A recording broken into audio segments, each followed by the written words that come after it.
Hi, welcome to Imperfect Creatives. If you're new here, I'm Mike, and this podcast is my excuse to talk to people who have found a way to do what they love and do work that is meaningful to them and learn more about their personal story and their life and their work, and hopefully share learnings from their life with you. In today's episode, I'm talking with Dr. Berger. It's hard to summarize Raj in one sentence. He's an author, a psychologist, a lecturer. He's interviewed over 4,000 people. He's done refugee work. He's met everyone from Magic Johnson to the Pope. And he's also just published his first book, The Narrative Edge. So we talk all about that and his life in general and his life philosophy and how that's led him to live a life with so many different achievements and so many different stories to tell and how storytelling kind of connects everything. I left this conversation feeling very inspired, perhaps a little bit more motivated to say yes to more opportunities that come up in life. And I hope you will too. So with that said, let's go on with the show. Raj, welcome to the show. Thanks, Mike. I really appreciate being on. I had some trouble trying to find a good way in here because you've done so many things, to be honest. Like psychology, lecturing, refugee work, interviewing over 4,000 people, writing a book, storytelling. I'm wondering, what is the narrative thread that links all of this stuff together? Well, that's a very good question, Mike, and one that I think I probably wrestle with myself more times than not. Here's what I would say, and this is probably inspired maybe by what we were talking about off air, which is, people have asked me in the past, my career path and how did I decide what I wanted to do?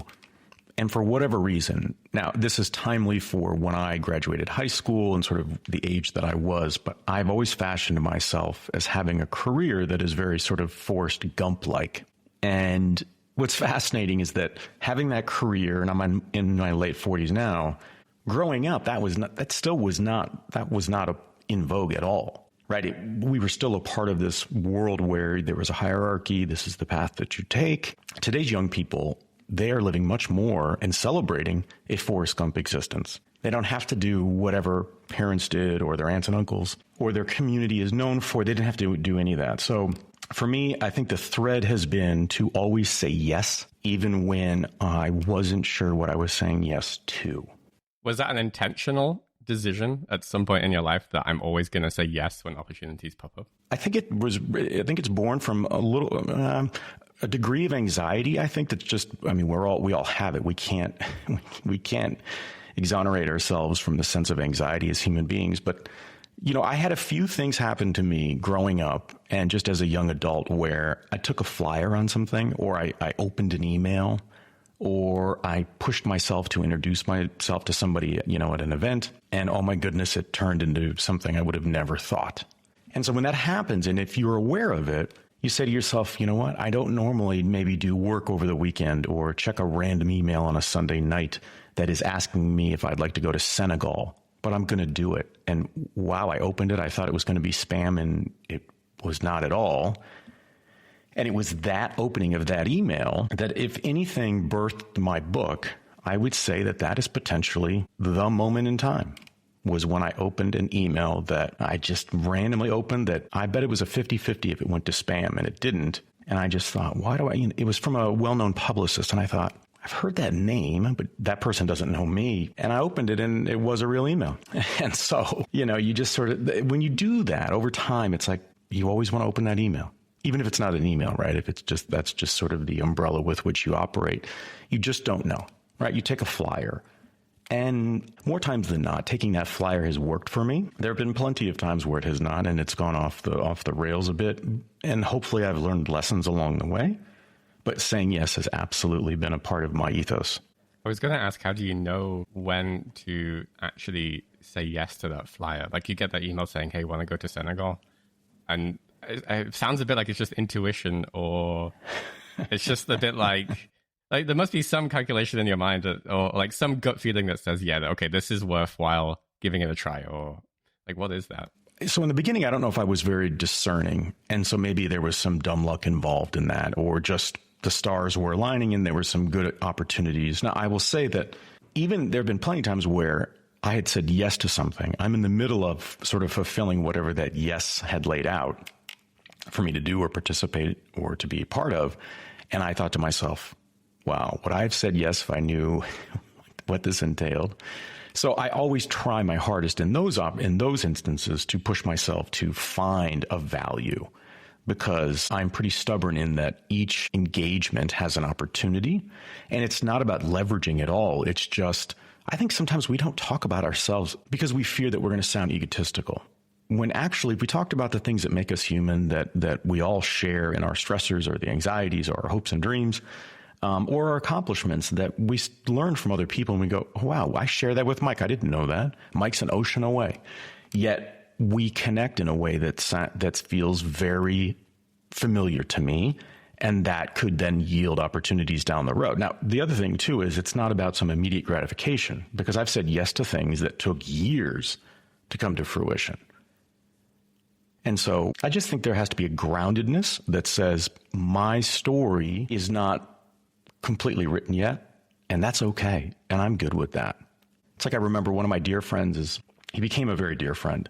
His name is Richard Berger, and he is a speaker out of England. And he had been a former head teacher, which means principal for those in the U.S., and basically a disciple of Sir Ken Robinson, really the sort of founding father of TED Talks. And Richard had been speaking on stage, and Sir Ken was backstage waiting to give the big keynote, right, years and years ago.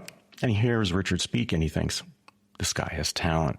And so he extends basically that metaphorical arm that says, I want to assist you and mentor you. And so they developed this great relationship. And then years later, I interview Ken and spend time with him. And so it's sort of this full circle moment. And all the while, this sort of the TED Talk was in the background, that this is sort of this binding agent. And I live in Tennessee, and this is years ago, but there was, I had been told, now who knows, right? In this world, if we go off of a verbal, I don't know what would result from just verbal agreements with people. But there was a thought that I would be giving a TEDx talk in Tennessee around education and all my work in education. And I had gotten basically passed up by the governor. So in the moment, I was disappointed. I thought that was going to be my moment, and it wasn't. And bringing this full circle and putting a bow on it, when I shared that with Richard Berger, we were talking, and he just said, your story isn't ready to be told, right? And that is one of those pivotal moments where I said, wow, I need to hold on to that, because that's like a bookmark in a really good book, right? Where that bookmark is the most valuable thing at that very moment when you know you need to lay down at night and you don't want to lose your spot in the book. That was a bookmark moment for me. And that really, it went to my notion of yes, and knowing that sometimes things don't work out, and that my story, while imperfect, is perfectly messy. And if I embrace that, years later I will. And years later I did. And I found myself in a refugee camp in Eastern Africa, composing my TEDx talk in a hut in sweltering heat, and trying to read it audibly and record it and send it to the organizers. For anybody who's done a TEDx talk, just sort of that process. And it was a wonderful moment for me to just think, wow, I've made it to this point. And I would have never thought, who could have ever imagined that saying yes on a Sunday to Senegal would then years later get me back to Africa in a refugee camp in Eastern Africa, whereby I'm working on a TEDx talk. So I hope you followed my Forrest Gump tale right there. But really, to me, the long and short of it, Mike, is that, saying yes has done me well by the notion. And it's something that if I'm going to fail, I'd rather fail saying yes than succeeding by saying no and just staying with the status quo. It also sounds like saying yes is a way for you to, I think the phrase you said is defining your story or telling your story. Like saying yes to these opportunities, you have an awareness of this might drastically change my story. Maybe not right now, maybe down the line. But you're saying yes to stuff that is going to positively impact your story, you hope. Absolutely. So one of the things I talk about in the book, by the way, my little shameless plug, The Narrative Edge, Authentic Storytelling That Meets the Moment, my publisher is Wiley, is that I'm a big, I love to, and maybe this, I don't even know where it originates, to be quite frank, but I love to think about the characters that we play in the stories that we live. And are we embodying a character of our own choosing? Are we playing a character that is driven more by circumstance or things that we can't control? Race, ethnicity, gender, all these, right? And so that's a big driver for me, is to think about the role that we play. And if we're not telling our own story, or basically in control, and control can be a variable term, then who is writing your story? And one of the things that I came back to over and over again in writing my book was, I spent almost 2 decades, hence the gray hair. Enjoy before you get there, Mike. I worked almost 2 decades with Vanderbilt University's business school students. And this was always fascinating to me because these are students that are highly accomplished. Most of them, I don't want to talk in absolutes, but most of them come from some level of resource, still struggle to understand that they control their story because they have been, I'll harken back, and in the book, you can tell that I'm a movie buff. I'll just say that. I give quite a few references, but in one of my top 2 favorites of all time, The Shawshank Redemption, there is a scene where there's an older gentleman that has been in prison for decades, and he finally gets out, and he can't take it, and he takes his own life. And as a audience, as a viewer, you just are so sad to think that this guy finally got out. But they talked about he had been institutionalized. His story had been laid out for him in a way where his own decision making was not a part of the calculus.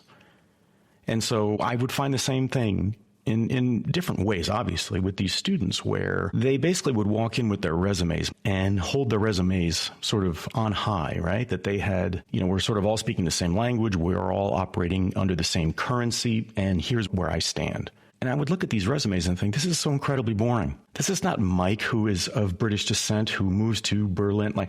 There's so much more behind your story. And that's why, if I'm a hiring manager, I'm going to engage with you. Or if I'm looking to put together sort of a special group or committee while I'm going to, appoint you to one of those positions. But these young people had been institutionalized that if they just keep on the path that their forefathers or their uncles or whoever in the lineage of accountants or in finance took, that they would be just fine. And yet I always got a sense that they didn't feel like they had a control over their own story. They didn't know how to talk about their own character. Like, well, tell me about who you are, right? It's that notion of positional power, that if I take away your title, how do you communicate your value to me? You know what you have to do? You have to lean into story without any preparation. And by doing so, you're forced to calculate the way you feel, the way you thought and felt during a specific time, which is why you would relay a story, what role you played in that story, right? And so it's really key, I think, that look, I don't know if we will ever know. This is the character I am in the story that I live, and it's sort of written in stone. I think it's evolving. I think it's like any great movie or book. The character evolves, and if they don't, well, there's a conclusion, right? Typically in drama, it's death. But in life, it can be feeling stuck. It can be feeling as if I need a transition. Used to, we would call it this midlife crisis, but I think that is on a slide rule. And I think people experience that at almost every sort of stop during a lifetime where you just think, is this really what I want? Right? Those are those big questions. Like, it's not just about career value or business value or something like this. It sounds like what you're describing is a core value for you in life is to say yes to opportunities because that enriches life overall. You are experiencing more stuff. You're having more interesting experiences, more interesting stories. You're becoming a more enriched person. It's not just about, I stay in my lane. I decide, we were talking about this before the interview, like at 18, I decide I'm going to be a lawyer, and then I go to law school, and then I work in law until I retire, and that's it. It's like actually just staying flexible and open to anything that comes your way and being open to it. Yeah, because you don't know where your passion lies and sort of where, in what environments your brain is going to light up, right? And you say, wait a minute, I did not know this was a possibility. I had no clue. I will admit that I have been a dreamer my whole life. And I don't know if that's something you're born with, but I have forever been, someone who likes to think about big picture, right? Stories with vast landscapes and horizon lines. I've always been like that. Now, I am first generation German, and my late father he was much older, and he grew up living under Nazi Germany. And so, that was a man who threw dreams away because his had been, ripped from him and his family. And so that was a really interesting juxtaposition, right? You had, he had a child that lived in dreams, and yet he lived in a stark reality where dreams were very dangerous, because to dream meant to identify the world around you in very realistic and potentially stark terms. And in doing so can impact your mood, your outlook on life, how you want to tackle it or engage with it. So yeah, I am guilty as charged when it comes to being a dreamer. And it's probably helped me along the way in saying yes to things and saying yes to stories and interviews that on their surface, it would have been an easy pass, right? And you go, okay, not an interesting pitch. And maybe you focus, maybe there were times when I would think, oh, who is this PR rep that sent this? Like, there's nothing interesting you're sharing with me. And I don't know about you, Mike, and the guests that you have, but I have, maybe this means I'm getting older and more crotchety about it. Used to, people would come to me trying to tell me the agenda of what they wanted me to capture. And it's like, okay, well, this feels very inverted. But I would say to them, and I've held true to this day, which is, if I can read something in a press release, I'm not going to talk about it in an interview. To me, that's lazy. And people can scoff at that. But, especially now in an AI world where content is being sort of co-opted by algorithms and prompts, why would I focus on things that are really talking points or high-level bullet points around, how well your company did or an acquisition? Like, no, I want to know the people behind it. Because to me, that's what's motivating. That's what can be inspiring and or normalizing for people, where they say, I had no idea. I had no idea that individual, who I think is several arm lengths away from me and my life, is actually much closer. And maybe that gives me a different perspective. Yeah, I'm curious what you would say, but I feel like every good podcast or every good interview or discussion I've ever listened to, it always comes back to, like, if I ask myself what made that good, it felt authentic, and it felt like the people had some kind of connection, and they were not hiding behind scripted lines or scripted topics. I do wonder, how do you, as an experienced interviewer, break that? Like, if someone comes to you and says, here are my talking points, only ask me this, and you're like, oh, come on.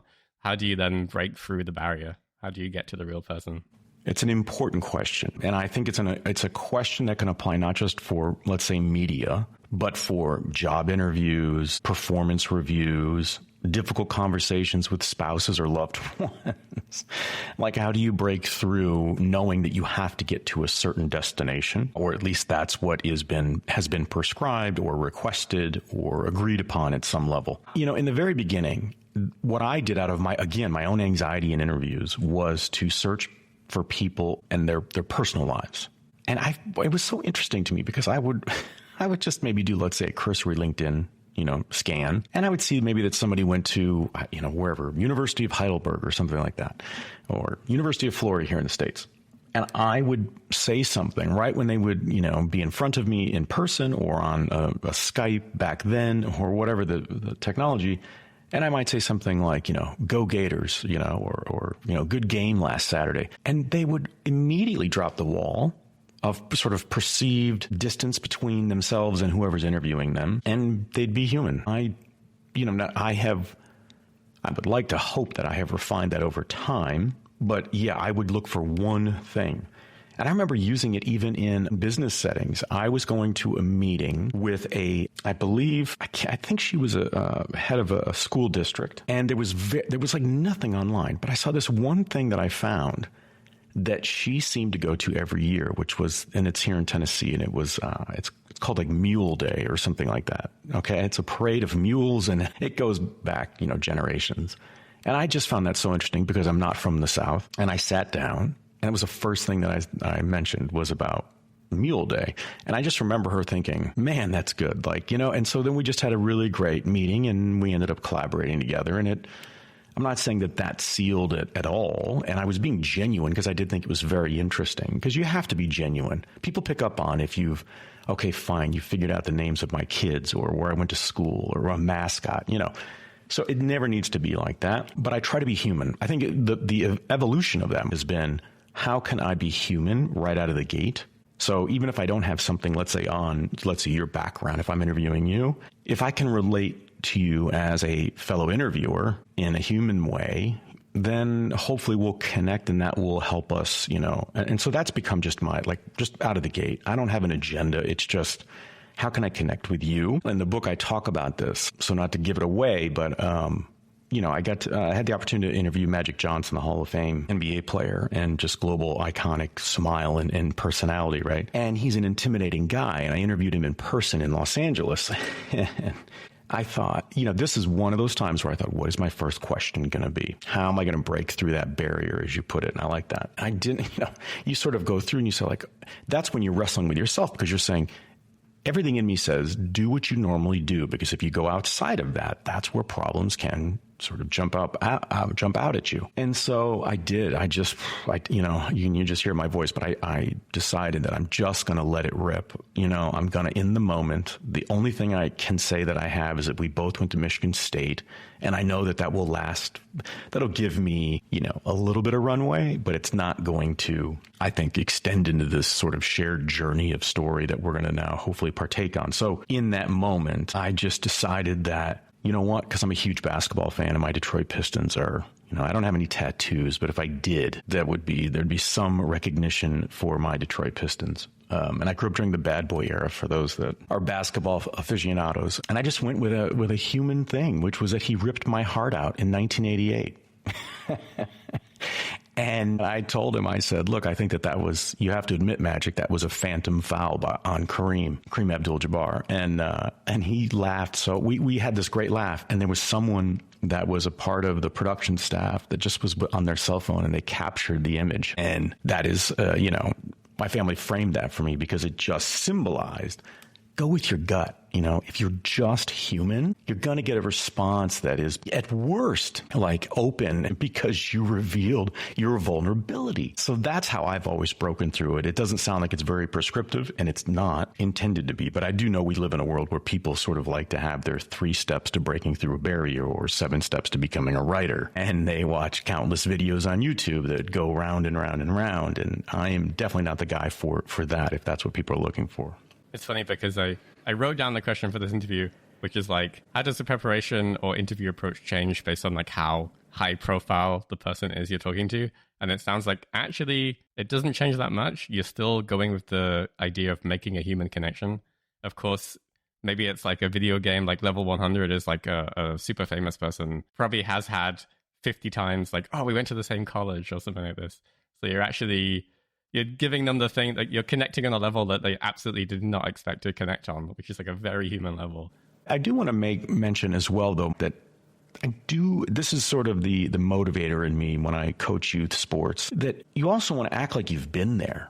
I mean, if you have aspirations, if you can thread the needle, be vulnerable, be human, but be professional in a way that says, I've either been here before or I'm going to be back. Right. Because I think a lot of people I don't want them to not hear me correctly and thinking, oh, if I'm just vulnerable and I show that I don't know exactly what I'm doing. That's not what I'm saying at all. You want to be professional in a way where because in that you give them a different experience. You can be vulnerable. You can be respectful. You can show dignity with the lack of words, with the way in which you face or sit. It's your body language. So I do think there's an art to it, and you'll find different times when you have to deploy it in different ways. When I was in the Middle East and I'm sitting down to interview a direct descendant of the Prophet Muhammad, I'm taking a very different tact in that interview, right? And knowing that sort of the elephant in the room is his lineage. And so I'm going to do myself a favor and get that out of the way in the beginning, but do so in a deferential way that speaks to him as a man who was a young boy, who understands history. And let's go from there, and then we can talk about his perspectives on current day, right? Now, if I had done that and acted like I couldn't handle the weight of a discussion, it would have fallen apart. And this is when I lean back. I know that I do this. I don't do this consciously, but this goes back to my work in getting my doctorate in clinical psych. I mean, you can believe and practice different types of psychology and schools of thought and therapeutic approaches. But really, at the end of the day, if you're sitting there across from a person, they want to know that you can handle, metaphorically, the anxiety, the challenges, the fears, the hopes and dreams while they sit there so they can breathe. And if they can breathe, maybe they can start to communicate and walk through and detangle what it is that they come to talk about. Making them see that you see them, actually. Gotcha. Yeah. I mean, actually, again, we're going back to storytelling, right? You're essentially saying, I see your story, I understand your story, and you're connecting to them. You're 1,000% right. And to me, that is like ding, ding, ding. That is it. That is absolutely it. We are humans. At the end of it, regardless of what's on our bank account or how many degrees we have or the clothes that we wear or the people that we're surrounded with, we're humans. We hear it all the time, and we get beaten over the head with it through Hollywood movies and fictional stories about the person that, sort of made it to the mountaintop and yet is lonely, depressed, reflective on the relationships they passed by in pursuit of something commercial. So it truly is. And I think that good interviews, good storytellers understand that. Look, there's a rhythm. And that's, I don't know if we'll talk about sort of the writing process. I'm happy to, but that is something that when I talk to writers, they talk about finding voice. Like literary agents, they want to know if they're going to take somebody on or a publisher is going to come to you. They want to know that you've got a voice. You found your voice. Because you haven't, it's going to be this sort of hodgepodge of thoughts, of wisdom, hopefully, of trying to be, affable and with humor. And it is not going to match. It's not going to sort of pull together. So it's super important. How do you define that? Like, how do you know if you found your voice? Here's how, maybe I'll go back to the sports analogy. I do think, this is for me, of course, because I can't get sort of into the mind or spirit of somebody else and their creativity, but I do believe in the zone, that this feeling that you have where it's not like, I don't mean it as sort of this adolescent, feeling of I can conquer anything or, I'm king of the world or queen of the world or whatever it is. But there's this feeling that you have. It's almost like a vibration, like a frequency that you're in the zone. And for me, it's about rhythm. There's a rhythm to the language. There's a rhythm to what I'm doing. There's a rhythm to the way I'm asking a question and how much time I'm giving that person to sort of walk through their own ideas. And for those wannabe or soon to be, let's say, podcasters, that'd be one piece of advice, that never assume that your guest has basically rehearsed the answers to questions they didn't know were going to be posed to them. It sounds really sort of like I'm being critical in that way, but I do think it's important because giving people, it's like pouring wine in a decanter. Why do we do that? We let the wine breathe. Let the conversation breathe. It will find its own rhythm.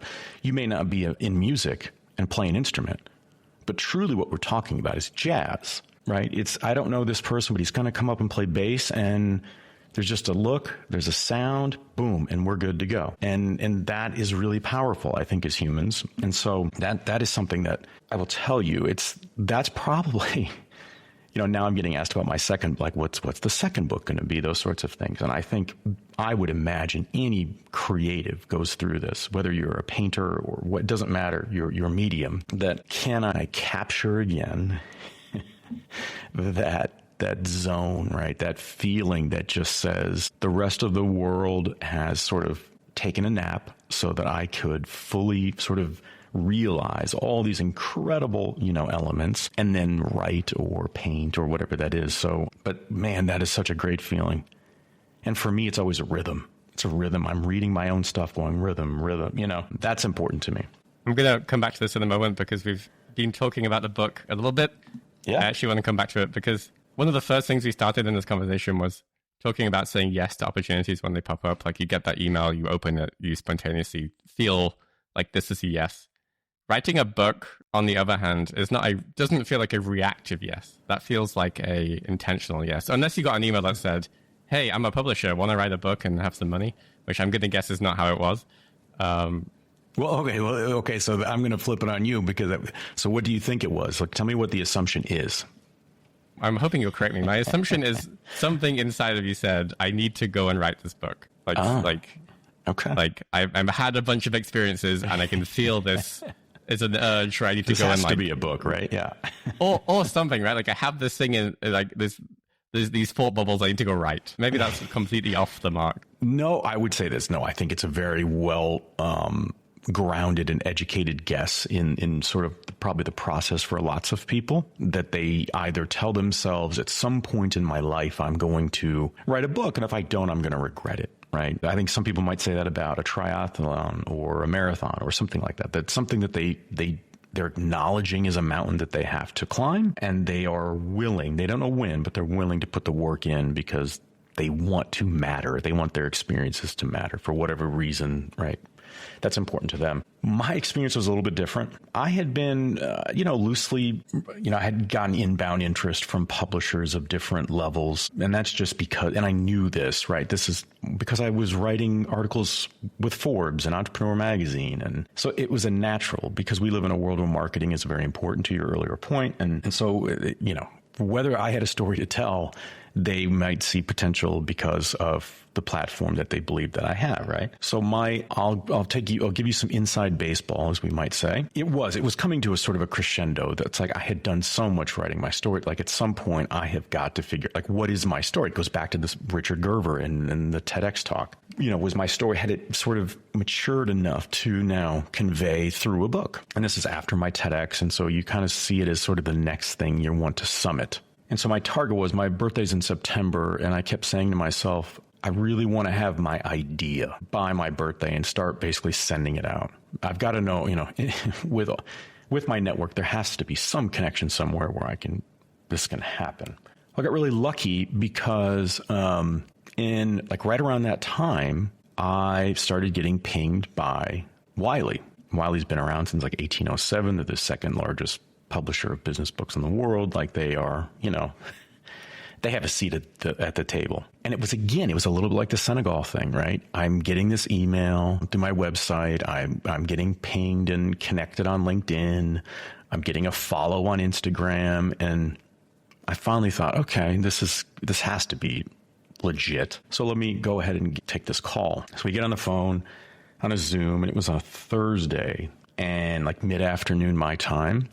And, it was, look, we've been watching you and we think you could do something pretty interesting. And we're very interested in storytelling. And I knew why they were, because half the time Harvard Business Review would get in the mailbox, I'd see it and it would have something about storytelling. And we just see it everywhere. Right now I'm seeing that there are doctoral programs in education that their students are taking courses on storytelling, right? So and that's probably not the only sector that's doing it. And so that's the reason why I say Thursday afternoon is sometimes you do have to meet the moment, right? Sometimes you have to say yes, and it's not on your timeline, right? The story has advanced in a way that you didn't anticipate. You were still in like Act 1, Scene 1, and we went past intermission here. Because at the end of that discussion, it was told to me that, look, don't know if you could do this, Rod, but on Monday morning, we have our international call, and would like to be able to present your book idea to the rest of the leadership. Okay, well, it's Thursday afternoon, so Thursday's gone. I don't have a treatment. I don't have a proposal of any kind. And so I took my Saturday and spent 6 hours and put together a presentation and a book proposal, and they, went well. And so then, lawyers get involved and contracts, and then I had exactly 6 months to be done with the book. So wow, that's a short time frame.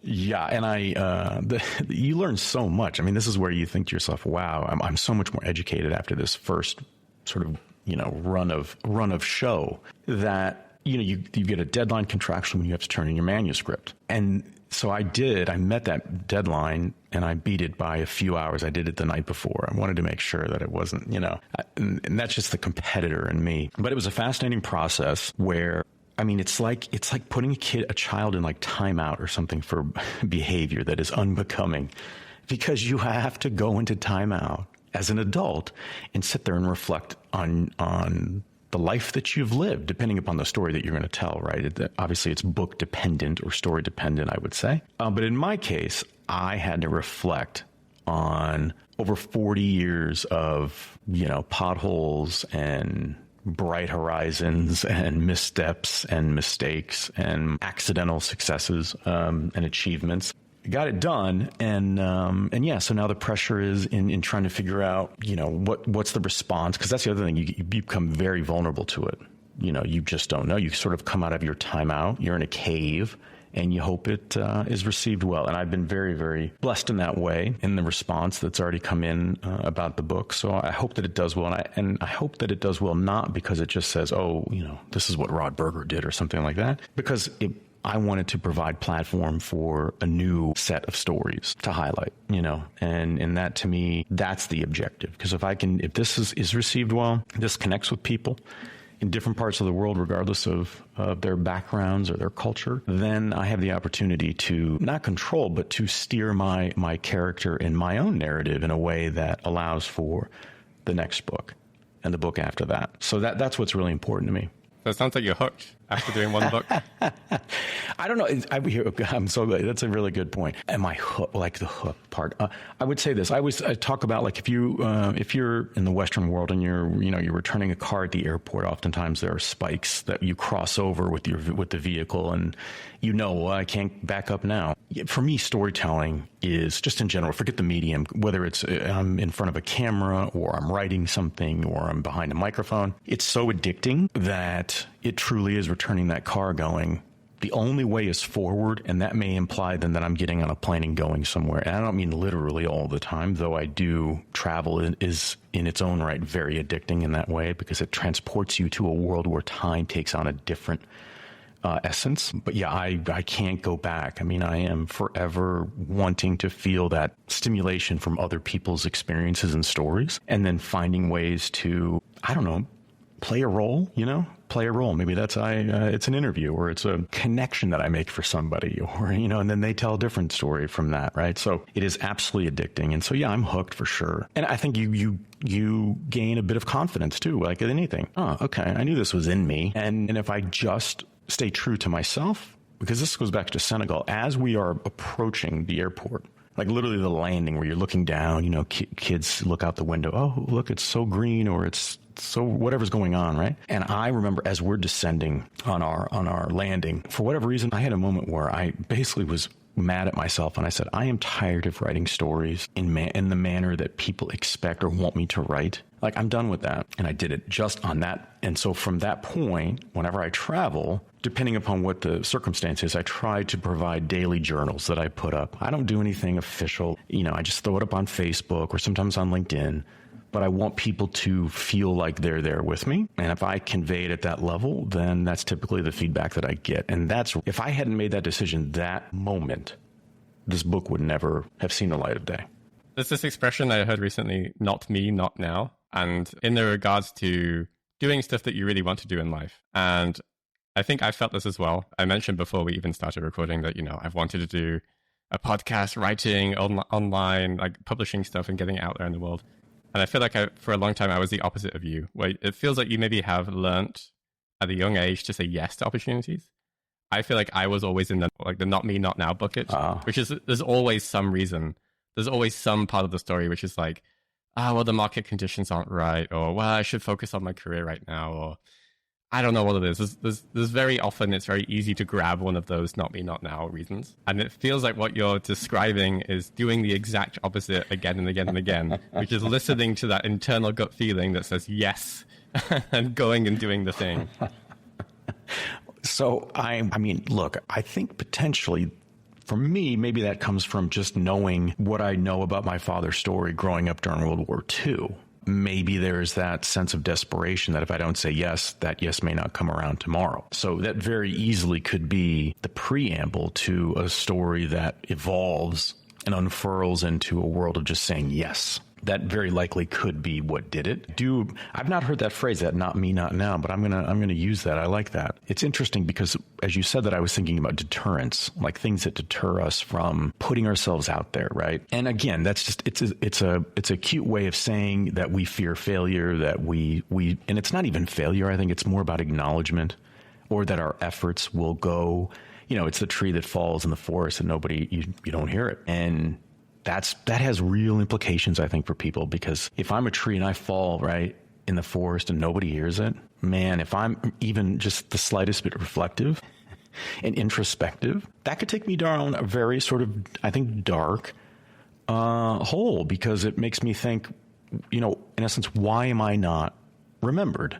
Why do people not think about me? And it's interesting. This is one of the things, not to go back to psychology, but I remember through my training and clinical experiences that, it was so interesting.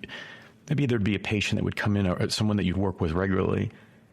And I remember in the beginning, there was one where I remember saying something like, it'd be like, Mike, I was at this store the other day and I thought about you. The fact that I would say to you audibly that I thought about you, regardless of what in the world it was. It could have been that you always wear sort of the color black, and I saw all these things like it was about outfits in black. There's no real substance to it, right? It didn't even matter. The fact that I had said I had thought about you when you were not present, like it does something, right? It like lights up the brain in a way that says, wow, I have value.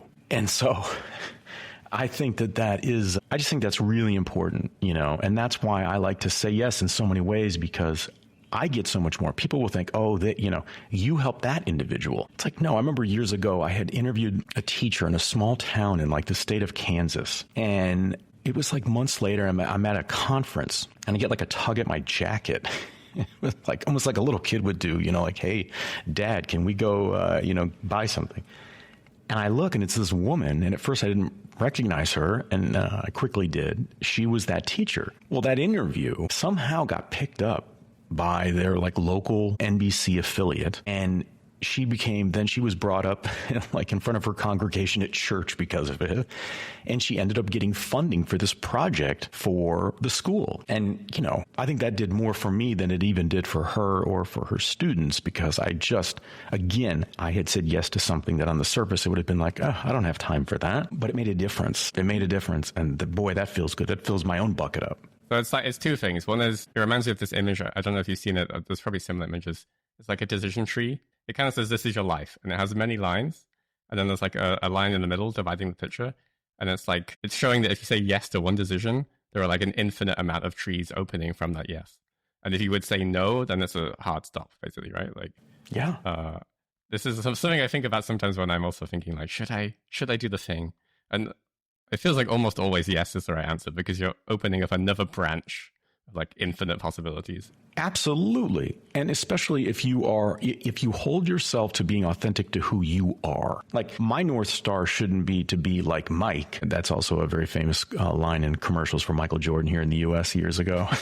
And be like Mike. But mine should be about like where I'm good at, right? I mean, I think that's the thing. If my North Star is based on what I'm naturally good at, then I have a chance, I think, to succeed. But if I'm trying to be something that's not me, just because that's not my personality, it's not going to go well. I'll give you an example. So I was 16 when I started public speaking. I had a teacher who, sort of saw something in me and said, I think you should join this nonprofit. And then, okay, I'll do that. And then he said, I think you ought to put together something where you could present in front of other schools.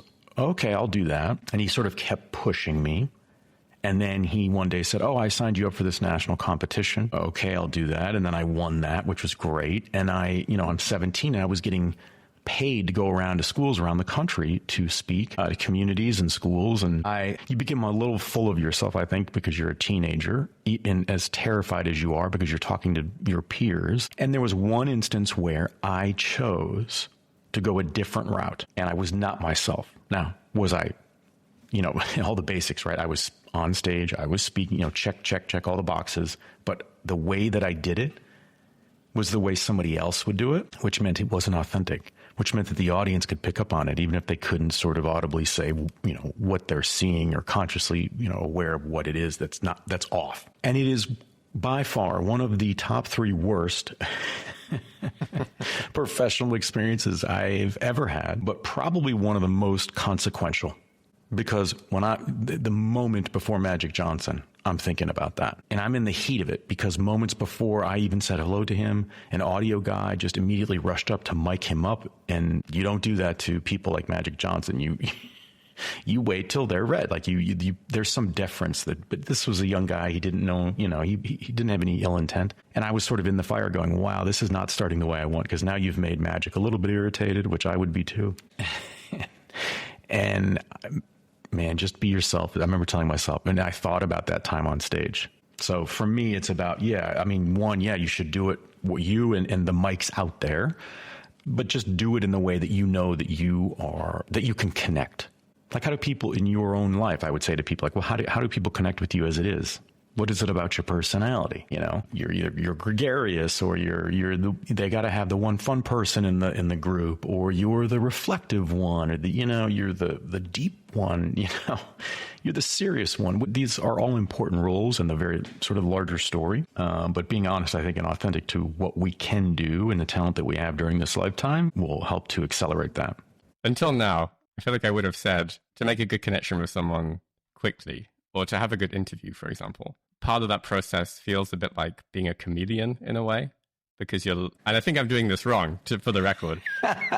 Like, this is something that I've tried to, work on as a person. I've always felt like my default reaction in a situation with a new person is to be a chameleon. So I see what they're putting out, and I start mirroring that energy. I start mirroring that personality. And that is the opposite of an authentic connection. So, I mean, like, somehow it's counterintuitive to me, but also makes complete sense what you're saying, which is like what you actually are supposed to do is follow your own North Star. So be authentic to yourself, but still find something which you can connect with the other person. Like, yeah, and push through that, right? I would have never been accused of being sort of the class clown or the one that could just, that wouldn't have been me. I definitely can be more serious, more wanting to live sort of in the deeper waters. And so I think that's part of like when I was landing in Senegal, right? It was like, okay, that's who I am. So I'm going to lean into that.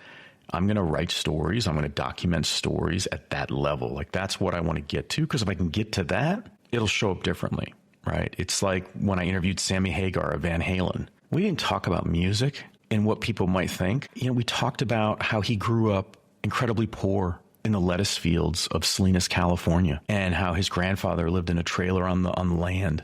And even though they didn't have money, the grandfather would cook like he was an Italian chef. And a young Sammy Hagar could walk towards his grandfather's trailer and smell the sort of waft of food and culture, right? And the pride that he had for his grandfather. It had nothing to do with music.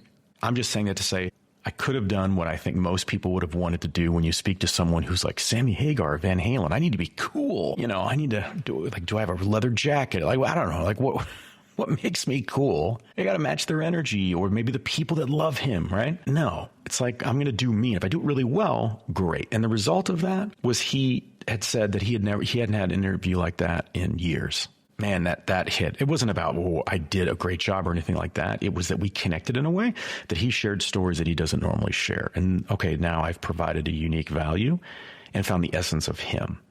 And also a way more unique interview and a way more unique outcome than the 25 interviewers that came before and tried to do exactly the same thing every single time. I hope you're right. What was that landing moment? You referenced it a couple times, like you're landing in that plane to Senegal. You said yes to the email, you're there, you're landing. Like, what about that moment? What clicked for you? It was my first time to Africa, and it felt like I couldn't believe how lucky I was that I was going. Because leading up to that, and it was a very short sort of runway, literally, figuratively, to when I found out I was going to be going. And when I went, I was very aware that this was a very unique experience. This was not just flying up to Cleveland or flying out to LA where I used to live. This was very different. And I really, really wanted to desperately be very aware. I wanted all of my senses open and ready. And I think that was a huge part of it. Yeah, I think the choice is you could go to a place like that and say, I'm just there to document, to basically collect information. That's all well and good. I don't know, though. I've always been, even if I'm sort of quote unquote collecting information for, let's say, a story, I'm bullish on, I think the reader or the audience, they kind of want to know what it's like in that environment. Yeah, they want to learn what you've sort of, found from a data perspective or whatever the information is you're going to be documenting. But they want to know, what does it feel like? What does the air taste like? What is it like to be in these different environments that most people will not go? And so that's also the benefit of being able to travel in ways where I'm not a tourist. And in fact, it actually impacts my ability now as a tourist, because I can feel it when I'm doing stuff that's touristy, right? Because I'm with my family or something like that. But when I'm alone, that's, it allows me to be sort of fully present. So I think my desire when that plane was landing was really sort of, my own motivational sort of coach speak, which was like, don't mess this up. If this is the only time you come to the continent, make it as, the most amazing experience you can. It was awareness and an appreciation of like, I'm here, I am present for this. Yeah. Absolutely. Like I wanted all of it. I wanted to know, because it's a great example. It's not just Africa, but I think just regardless of where your home of origin is, there are all these biases and sort of unfounded fears about distant lands and cultures that are unlike our own. And so whether it was, me getting my vaccinations to go to Africa and that doctor who was a very seasoned physician saying to me, why are you going? Like there's the whole continent, like there are fears out there, I think. And it's really based on nothing other than something being unknown. And am I going to find something that I can relate to when I land that will make me feel comfortable enough to be able to participate without cowering to anxiety, right? You want to be so present in those moments to be able to connect the dots in a way that I think is authentic. And so that's just a huge driver for me. Even now, even if I'm not going to Africa, I'm going somewhere else, I want to be able to do that, to communicate that. It's like when I head to Stockholm towards the end of the summer, it's the same kind of thing. I want those experiences, those connections in a way where I can be my own, be myself. I think there's a real joy to being present. I think it's like the opposite of anxiety as well, right? It's like getting out of your head and just being fully in the moment is one of the best things you can ever do. It's not always easy. It's not always easy. And it's one of the reasons I think pre-pandemic why so many people loved going to the movie theater. Like you were forced. That Dolby surround system or whatever the sound, like you were forced to say for the next 2 hours, I can think of nothing other than what is in front of me. And that is something that we don't get all the time. We're so fragmented in our ability. It's like Daniel Pink, who I interviewed years ago, is a very kind man. We exchange emails like once a year kind of a thing. I always thought very highly of him. And you know why? Because of the way he treated me in person when I interviewed him in Los Angeles. He talks about that we are stimulus rich and context poor. And I could not agree more with that. And I think that's one of the challenges and why when I was landing in Africa, in Senegal, in Western Africa, why I wanted to feel like I was in a movie theater that lasted 2 weeks. It's against storytelling. I mean, in right. A way, I heard this quote from Hank Green, which is storytelling is everything. And the more we talk about it, the more I connect with that. I couldn't agree more. Do you think storytelling is changing as well? To be honest, when I asked you, like, well, why write this book now? The secret question in my mind is because I was wondering if it came from I've spoken to a few people who wrote books and it came from a sense of urgency. Like something is happening in the world right now that I need to write this now. And when I thought of storytelling, and of course AI is a topic, I wondered, was there also a feeling of like, it's changing, like storytelling is changing, something is changing?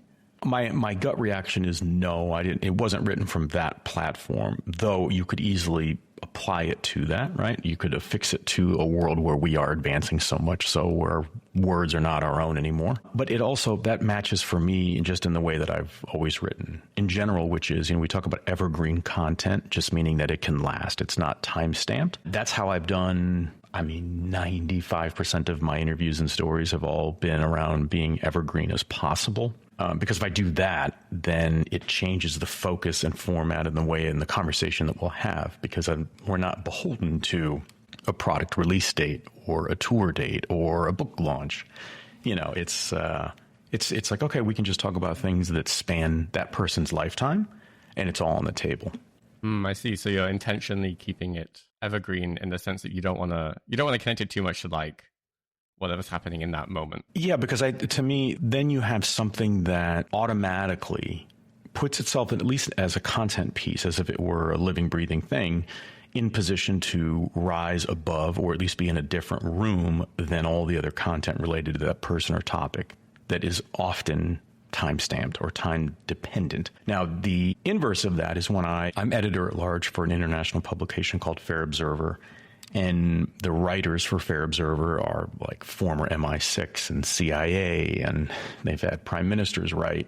So it's a very heady group. And so when I do interviews for them, it puts me in a different frame, because sometimes we're talking about, we're talking about world events, right? And their reflection. So there's definitely an art and science in figuring out how to talk about something that's current while not making it the main character, so that we can learn more about all the different elements that have led up to that individual's sort of life, perspective, and analysis on something potentially that is current. So, and I took that because of that very reason, because it would push me to think about my questions in a very different way with a group that is very well prepared verbally to be able to spar with. So that's been a good experience, because it's flipped that notion of sort of that evergreen content in a way where I've had to be creative and mindful of it in a way that is hopefully evolved my storytelling. It sounds like it makes you go a little bit deeper, right? Because you cannot just, it can be a little bit lazy to just feel like I did, right? Oh, AI is a topic. What do you think about that? Like in a way, you're actually going deeper than that and trying to get to the real core of the of the story or of that person that you're talking to? Well, I don't know. Yeah, I mean, I wouldn't, one, don't be so hard on yourself, but I would say... I'm British, I have to be. You have to be. It's in the blood. I think that it's also, look, this is... Aaron Rasmussen, he's a co-founder of Masterclass and someone that I think is an incredible storyteller. Interviewed him on a number of occasions, and he made one comment to me once where he talked about how, he said most people see a line, like a line that you wouldn't cross right into conversation. Most people see a line and they don't really go up to it. They sort of recognize it and they stay with it at a safe distance or a perceived safe distance. And he was talking about me and he said, you see that line. You walk to that line, you cross over it, and you extend a hand and bring your guest or that person across the line on the other side. And that was really, if people talk about like, what's the greatest compliment? Like that for me is one that absolutely is at the top because it's so multifaceted for me. It's that I'm living in the current with somebody. I'm committing energy to understanding sort of where they're at. It's not about always, this is nothing is a gotcha or like, hey, reveal a secret. That's not it at all. It's just really curious about and honoring the life that person has led or has lived up until that time. And so I think the more you do that, the more comfortable you are in sort of peering around dark corners, not knowing where it's going to take you. And that if you do it, I think from an authentic place, one, people can pick up on that. They know it's not coming from like, I'm just prodding or prying. And they're more willing to share perspective and anecdotes that maybe they don't often put words to. And I think that can be really revealing for people because we're all trying to learn from one another, whether we say that overtly or not. And so that's been a powerful approach for me to be able to do that, to sort of cross that transom and not fear it and just say, okay.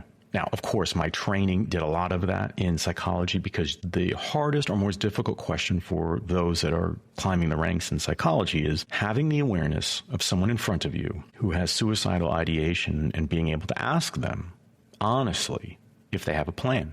Because the general public would never ask somebody that. They would think, oh, I'm really worried about Mike. He seems like he's been down. He doesn't seem to have a lot of resources. How do we help him? But you have to be able to ask that question if you're going to help that individual. When you have to do that in real life, and I've done that, it does change, I think, your DNA a little bit. Because it's like, okay, if I can ask that and do so from a position of care and want to support and find an open door to a world that feels closed off for that individual, then I can ask you about why you chose the path that you did, or that epic mistake that was across the, all the headlines, right? So it's all relative. I imagine once you've learned to be comfortable going that deep and asking that kind of question, coaching is in no way close to clinical psychology, but I do feel going through coaching training as well, there was a few moments there where it felt like the main thing that most people, including myself, had to learn was being comfortable being uncomfortable, because the deeper you go with people,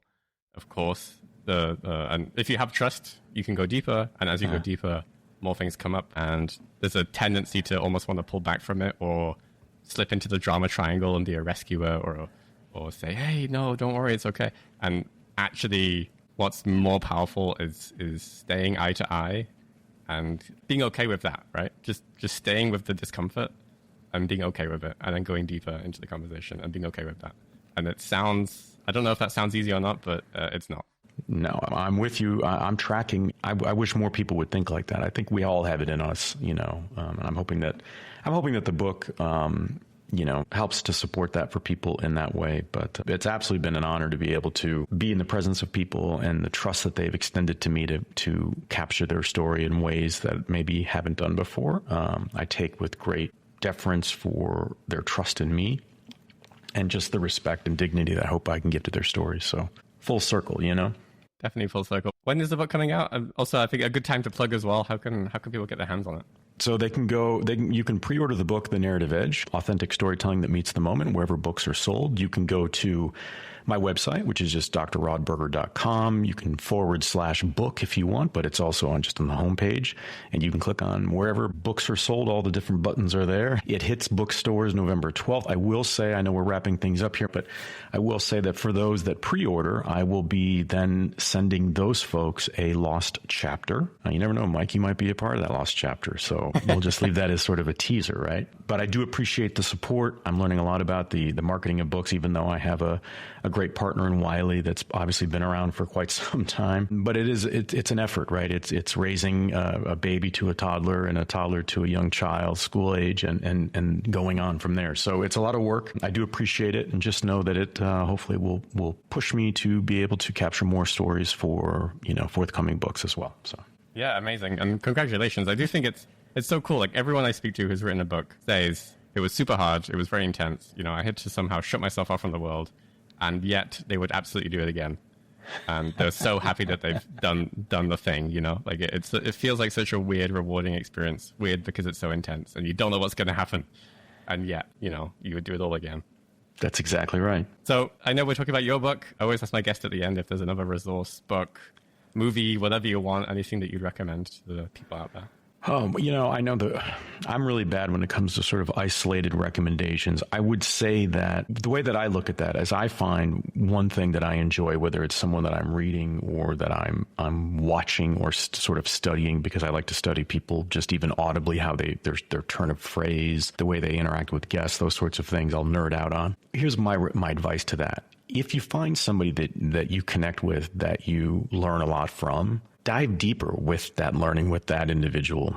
If that means reading more of their books or, being a part of a book club or whatever it is, I think too many people, they kind of sample here. Everybody's sampling 1,000 things. They don't realize, well, wait a minute. They really connected with that initial resource, and they didn't dive into that and find out, well, okay, how do I fit into this given my personality, my talents, what I bring to the table, my history, all of that. And so they just sample all over the place thinking that that's going to give them some unofficial or artificial degree in that area. I like to take a deep dive. And if I find that I really like the way somebody challenges me in their thinking, then I follow them and I listen to all their different podcast shows, because I'm trying to take different things from what they say. And sometimes it's just by osmosis. I'm not sitting with a notepad, but I'm getting immersed in a world where I know it's going to spill over into my own world. And so for me, it's, I don't have an elixir, hopefully, maybe that's the wrong thing to say as an author. You want people to then say your book is the one book, right? But I think it's about sort of immersing yourself, because that will allow you to learn more, right? So if Brene Brown is your muse, then read everything about her and dive into it from that perspective. So that's just kind of how I approach it. That's cool. It's a bit like mini mentorship in a way. Like the advantage of having lots of podcasts and stuff like this is that you can actually I can go search Dr. Rod Berger on Spotify. I can find everything you've been on, and I can just I like this guy. I like the vibe of this person's content. You can just go and basically consume everything. And then you have kind of gained your own mini mentorship with that person. I think that's a cool way sometimes. It's true. And the other question, I think we've kind of gone full circle a few times, but I wonder if there's one key takeaway you'd like to leave everyone with at the end. I think the key takeaway I would like for people to think about is just that notion of, if you're not telling your story, who is? And it's not about passing judgment. And it's not that this is a linear thought or process. It's just about asking yourself that question. And it could be something that's incredibly layered, like an onion. It could be that, my voice is represented authentically at home, but for some reason it's not at work, or it's not with my kids, or it is with my kids, but it's not with my spouse, or it is with my roommate, but it's not with my, my suite mates, or whatever the case may be.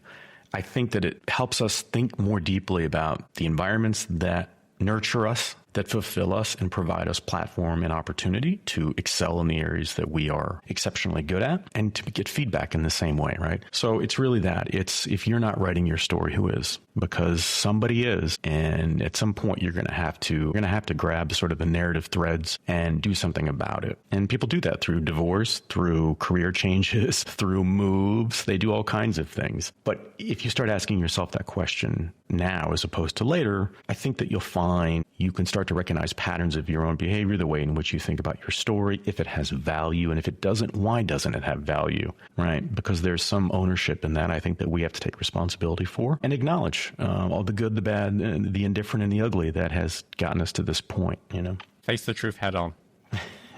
See, that's nice job, Mike. I agree. Brad, thank you so much. I really appreciate your time. I have a lot to think about now. Thank you, Mike. I really appreciate it. And that's a wrap for today's episode. Thanks so much for listening. As always, if you want more information, check the show notes. And if you want to get some creative tips, resources, and news in your inbox, go to imperfect.email and sign up to the Imperfect Creatives newsletter. It goes out every Friday. And I think that's a nice way to end the week. And yes, I'm a little bit biased. And that's it. I'll see you for the next one soon.